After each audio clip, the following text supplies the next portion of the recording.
Oi pessoal, olhe nós outra vez para mais uma meditação, desta feita sobre planejamento reencarnatório.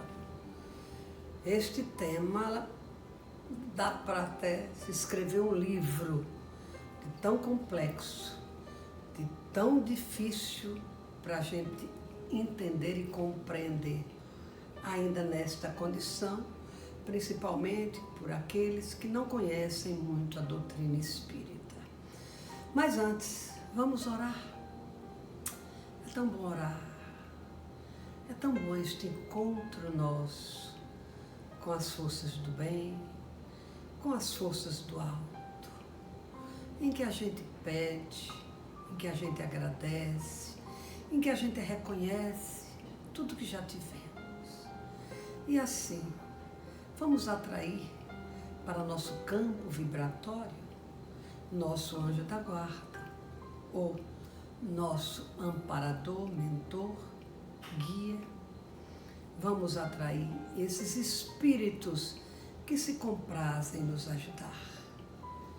E vamos dizer: Pai que estás em toda parte, esteja conosco, olhando por nós, querendo que acertemos o passo, que possamos perceber a necessidade de a cada dia ir nos ajustando às suas leis, à boa nova, a tudo que Jesus nos ensinou. E se assim fizermos, a vida será mais leve, podemos aceitar melhor a nossa caminhada evolutiva.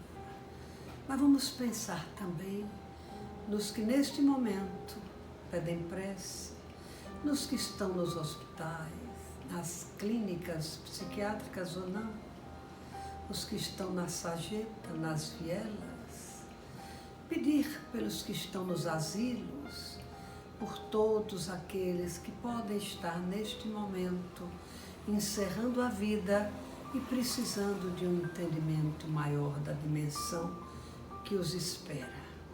Portanto, Pai, nossa oração seja amplificada, indo a todos os corações sofredores. E te agradecemos também pelo dia de hoje, pela vida que já tivemos, pelo que nos falta viver, que saibamos viver com sabedoria e aceitação. E que tenhamos sempre em mente a proposta de sermos melhores, de perdoar, de compreender e de estar com as mãos estendidas em direção ao outro.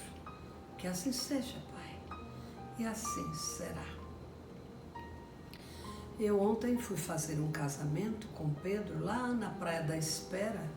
Levamos quase 2 horas no trânsito chuvoso, mas lá no casamento estava um dia bonito. No meio do que eu estava falando, o som sumiu e eu tive que gritar muito para que as 150, 180 pessoas que estavam no casamento, principalmente a maioria que veio de Brasília, e eu queria mostrar como é um casamento espírita feito na Bahia, na praia. Resultado, hoje estou com a garganta muito doída, dificuldade até para para engolir, mas vamos tentar seguir na nossa tarefa. Há uma grande lei que domina todo o universo. É a lei do progresso. Esta lei, ela é de todos os mundos. E nós, para progredir como espíritos, necessitamos das nossas reencarnações.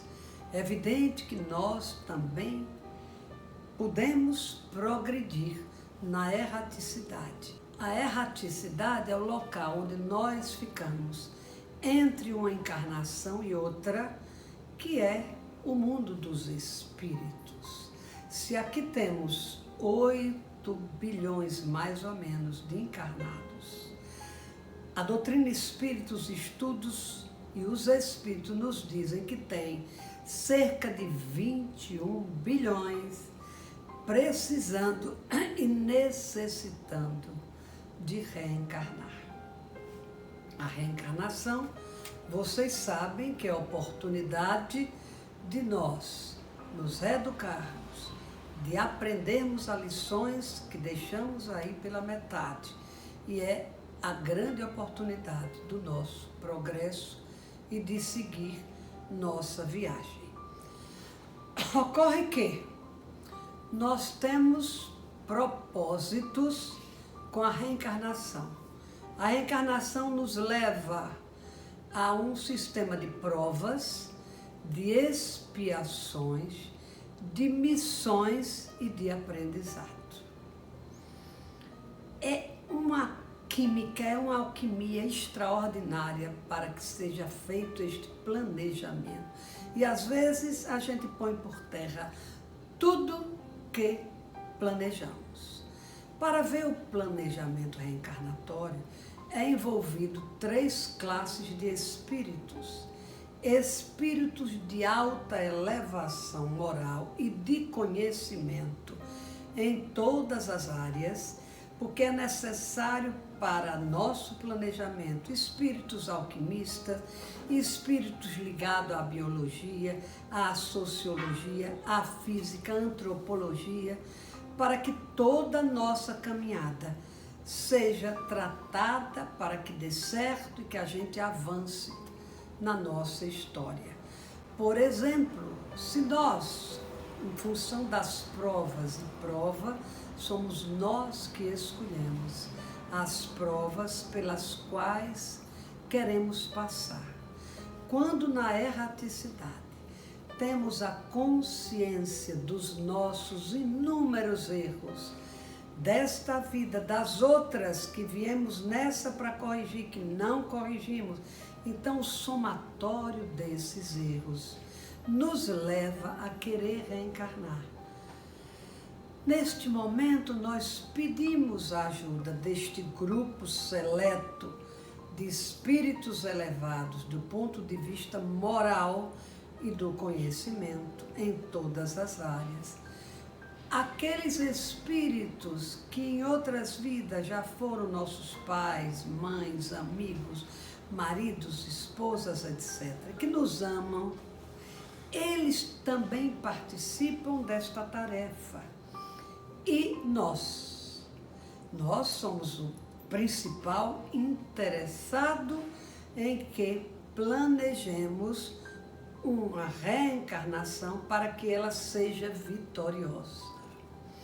É evidente que no campo das expiações, a maioria das expiações, elas são compulsórias, são erros tão tenebrosos, são erros acumulados, um passado tão terrível que em muitas situações é como a gente ainda estivesse vivendo quando a gente começou, que era o princípio inteligente, depois passamos para instintos, para intuição, para livre-arbítrio, para escolhas, etc. Vocês já sabem essa caminhada, já falamos bastas vezes aqui, várias vezes.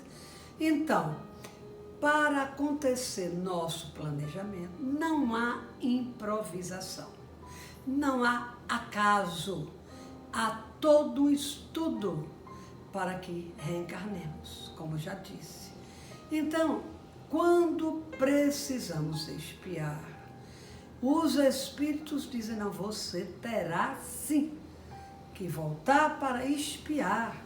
Você cometeu erros tenebrosos, vai ficar aqui ainda fazendo o quê? E uma das formas de você limpar este passado é reencarnando. É fato que você aqui também pode evoluir, mas os seus erros estão tão atrelados à matéria que há a necessidade de você reencarnar para evoluir. Com relação às provas, somos nós que escolhemos as provas, com a assessoria daqueles espíritos que nos amam e daqueles elevados que também nos amam, mas a tarefa deles é importantíssima. É um negócio tão complexo que é difícil até nós, como eu disse, que ainda não temos tanto conhecimento, compreender. E às vezes nos resta só aceitar.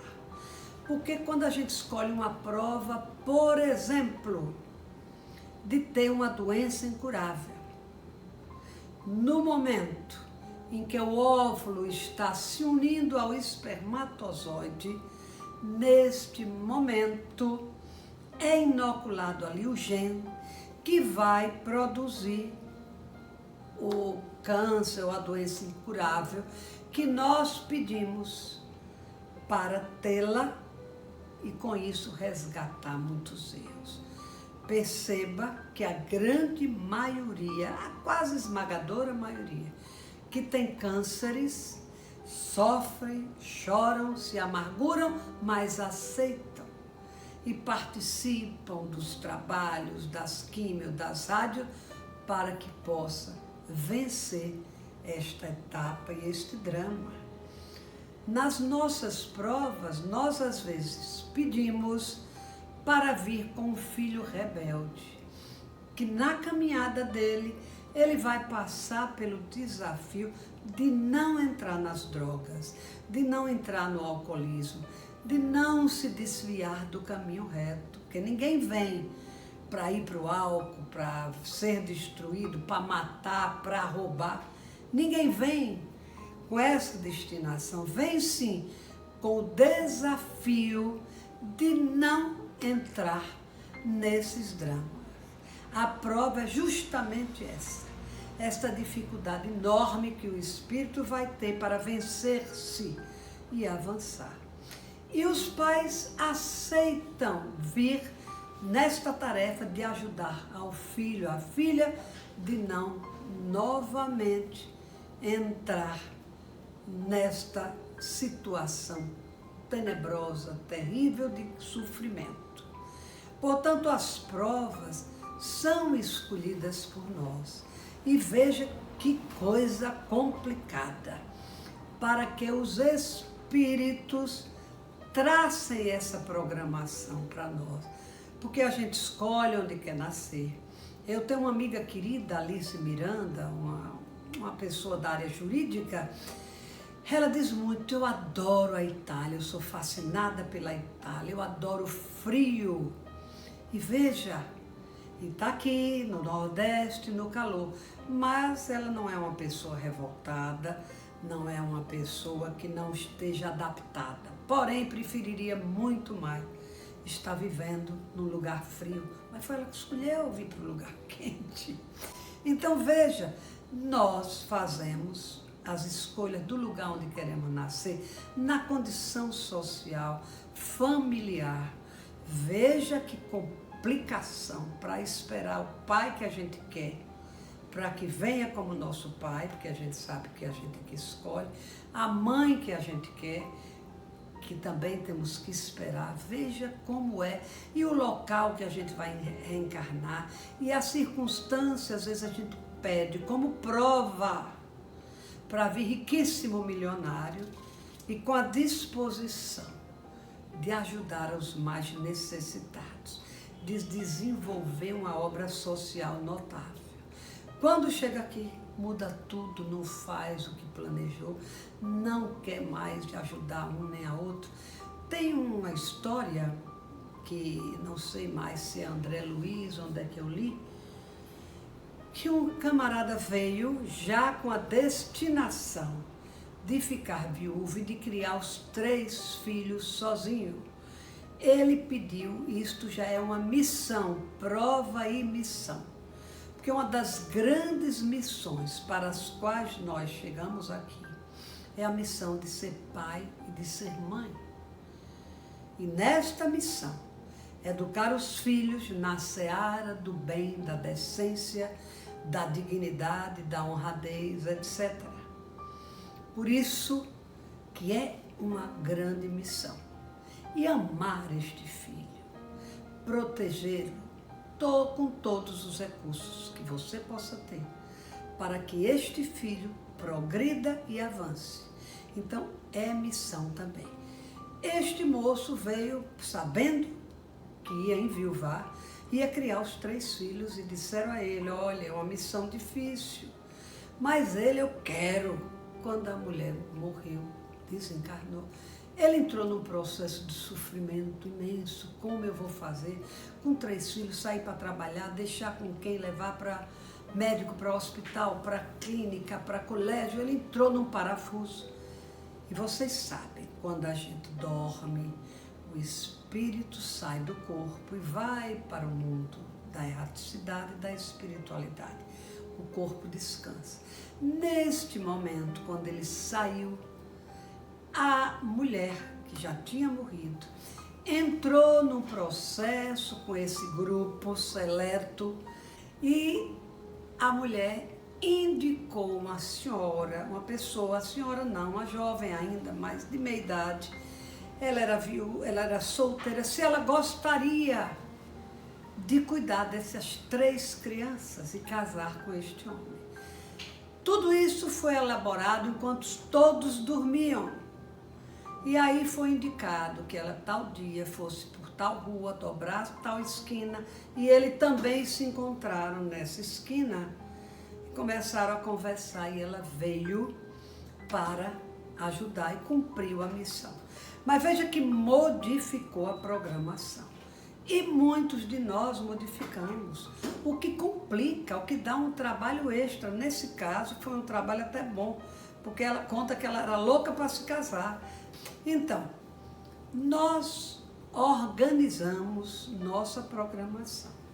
A gente vem aqui, eu quero ser médico, de repente eu não quero mais ser médico, eu quero ser comerciante. Então, todo aquele conhecimento que foi colocado para que ele desenvolvesse o estudo da medicina vai por água abaixo e ele vai ser comerciante. Às vezes bem sucedido, sim, porque a gente tem várias possibilidades e uma delas é querer modificar e planejar essa modificação.